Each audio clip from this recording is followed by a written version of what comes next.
Endlich. Die Sonne scheint, es ist Frühling. Wir haben Anfang April und wir haben seit ein paar Tagen echt schönes Wetter. Immer so 12, 13, 14, heute sogar 16 Grad.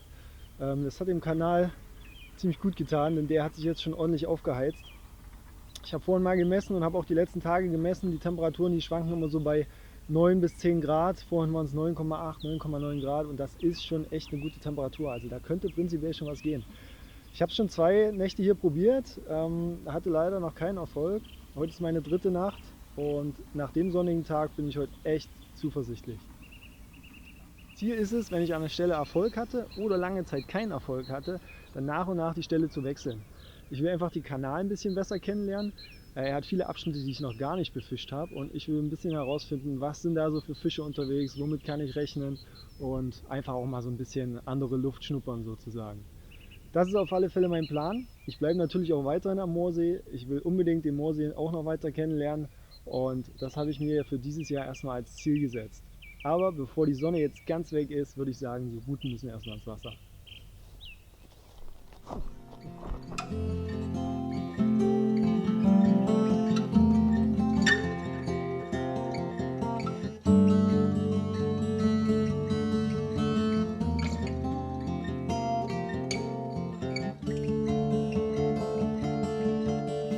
Ja, was nutze ich als Vorfach? Im Grunde mein Lieblingsvorfach und das ist ein Kombi-Rig. Ein Kombi-Rig hat einfach den Vorteil, dass es einen steifen Abschnitt hat. Das heißt, es verheddert sich nicht so schnell. Es lässt sich sauber werfen. Selbst wenn Brassen oder Wollhandkrabben dran rumspielen, dann passiert da am Ende nicht viel. Also ich ziehe das nicht mit einem Knoten aus dem Wasser oder es ist total verdreht. Dann am Ende ein weicher Abschnitt. Im Grunde hat das einfach den Vorteil, dass der Haken und der Köder gut arbeiten können und schön schnell aufgenommen werden vom Fisch oder sauber aufgenommen werden können vom Fisch. Und ja, gerne oder eigentlich fast immer fische ich das auch mit einem kleinen Gewicht auf dem Vorfach, relativ nah beim Haken. Ich finde, das ist ein ganz kleines, wichtiges Detail, weil dieser kleine Sinker da drauf, also dieses kleine Gewicht, das arbeitet den Haken relativ schnell auf die Unterlippe drauf. Das heißt, die Hakenspitze dreht sich relativ schnell zur Unterlippe. Das heißt, der Fisch wird schnell gehakt und vor allen Dingen setzt die Spitze sauber auf. Das heißt eigentlich auch, meistens ist der Fisch wirklich gut gehakt und sitzt sicher und sauber im hornigen Untermaul. Und darauf habe ich ja abgesehen. Ne? Und letztendlich kann der Haken so auch schön frei arbeiten durch das weiche Material am Ende. Und das ist nichts Kompliziertes. Brauche ich hier auch nicht. Die Fische sind hier nicht irgendwie sonderlich vorsichtig. Es gibt hier nicht so viele Fische drin und die werden nicht so extrem beangelt. Von daher muss es nicht ausgefallen sein. Mein Lieblingsrig, einfach, simpel, effektiv und deswegen liebe ich das einfach. Deswegen fische ich das so gern. Aber genug gequatscht, das Rig muss ins Wasser, denn nur so kann es Fisch fangen.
Ja, Sonne und Mond wechselten sich ab und ich machte mich langsam im Caddy für die Nacht bereit.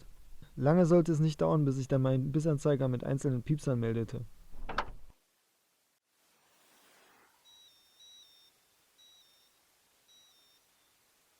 Doch es war nicht die erwartete Brasse, die am anderen Ende hing.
Ja, wie sieht meine Futtertaktik aus? Im Grunde habe ich keine spezielle Taktik, obwohl eigentlich schon, denn insgesamt fütter ich relativ wenig, aber dafür sehr, sehr regelmäßig.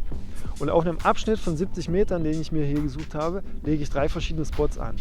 Den ersten Spot, den befütter ich hauptsächlich nur mit Partikeln. Das hat die Bewandtnis, dass man ja im Frühjahr eher kleine Köder verwenden soll. Nachteil, wir haben hier wirklich viele Weißfische und die könnten mir irgendwann auf die Nerven gehen. Den zweiten Spot, den werde ich mischen. Da werde ich Partikel und Boilies füttern. Allerdings beschränke ich mich bei den Partikeln auf Tigernüsse, weil die möglicherweise die Brasse ein bisschen fernhalten. Auf den dritten Spot kommen nur Boilies, in der Hoffnung, dass da die Brassen nicht so aktiv sind und vielleicht kommt da ja auch der größte Fisch. So viel zur Theorie. Jetzt muss erstmal wieder Futter ins Wasser und vielleicht habe ich nächste Nacht ja wieder Glück.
Tja, in dieser Nacht passierte nicht viel, bis auf die paar vorbeifahrenden Autos.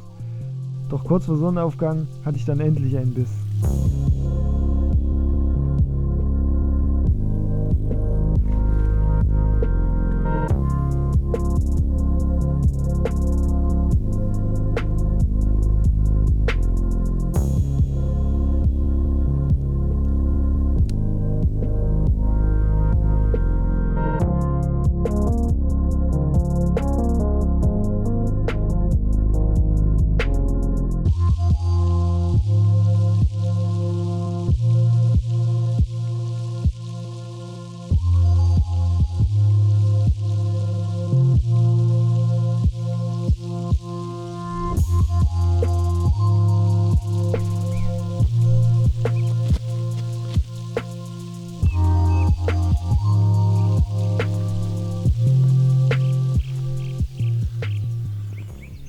So Leute, ich habe die Routen jetzt nochmal neu ausgebracht. In der Zeit habe ich dem Fisch kurz Ruhe gegönnt und die Sonne ist auch jetzt aufgegangen. Das heißt, hier im wirklich schönsten Morgenlicht habe ich einen schönen Schuppenkarpfen vor mir liegen. Und der hat auf alle Fälle die letzten Tage ordentlich zugeschlagen auf meinen Futterplätzen. Tigernüsse, Boilies, alles mitgenommen, was geht. Und ich zeige ihn euch mal.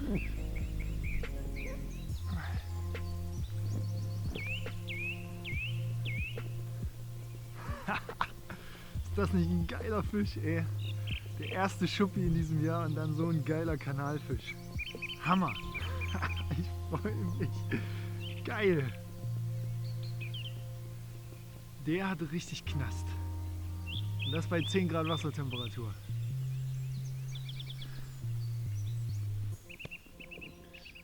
So, ich habe mir jetzt die Warthose angezogen. Hier vorne ist eine Steinpackung, da kann ich den Fisch nicht drüber heben, der ist doch ein bisschen schwerer. Und der soll natürlich schonend zurückgesetzt werden, gerade weil die Großen auch wichtig für das Gewässer sind, auch hier in Norddeutschland. Gerade in den flachen Seen und vor allen Dingen Schuppenkarpfen können sich hier meiner Meinung nach auch fortpflanzen.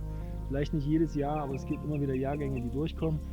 in meinen Augen ist der Moorsee ein gutes Beispiel dafür. Und deswegen halte ich es für wichtig, dass man auch Fische zurücksetzt. Wir wollen natürlich den Bestand schonen. Der Fisch geht jetzt sauber zurück.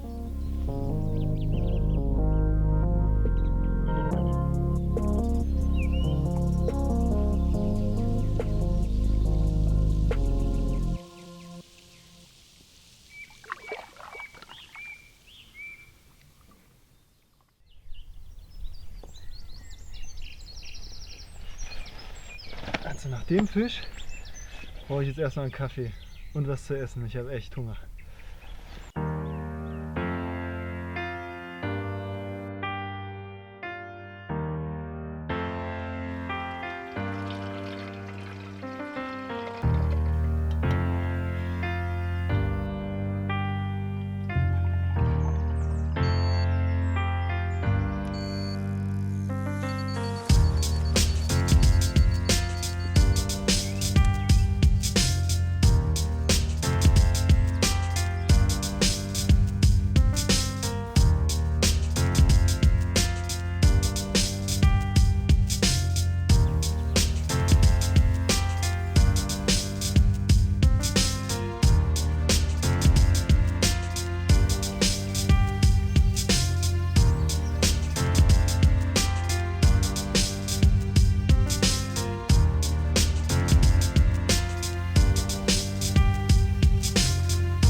Leute, der nächste ist ein Mess. Ey, unfassbar, was ist hier los?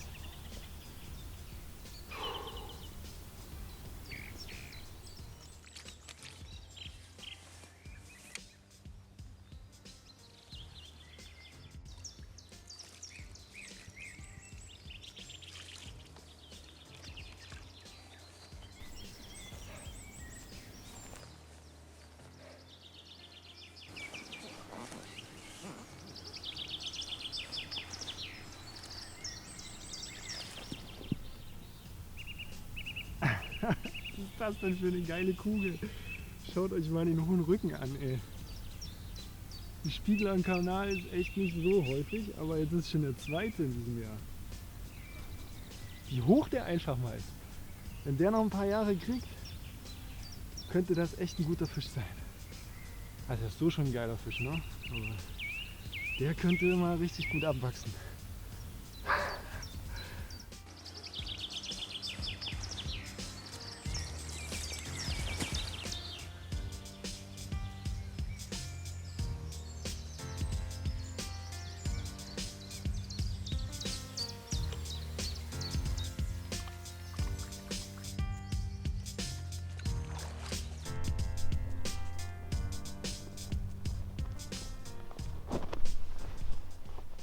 Ja, das war auf alle Fälle schon mal ziemlich erfolgreich für Anfang April. Bei 10 Grad oder 12 Grad inzwischen Wassertemperatur lief es auf alle Fälle schon mal wirklich gut. Ich bin selbst überrascht. Vor allen Dingen stückzahlmäßig hätte ich nicht mit so vielen Karpfen gerechnet, denn die letzten Jahre haben eigentlich gezeigt, dass man nicht so viele Karpfen fängt. Es waren auch überraschend viele Spiegler dabei, die ja nicht allzu groß waren. Deswegen kann es natürlich sein, dass irgendein Verein auch hier auf irgendeiner Strecke besetzt hat und deswegen vielleicht jetzt hier mehr Spiegler in kleineren Größen rumschwimmen.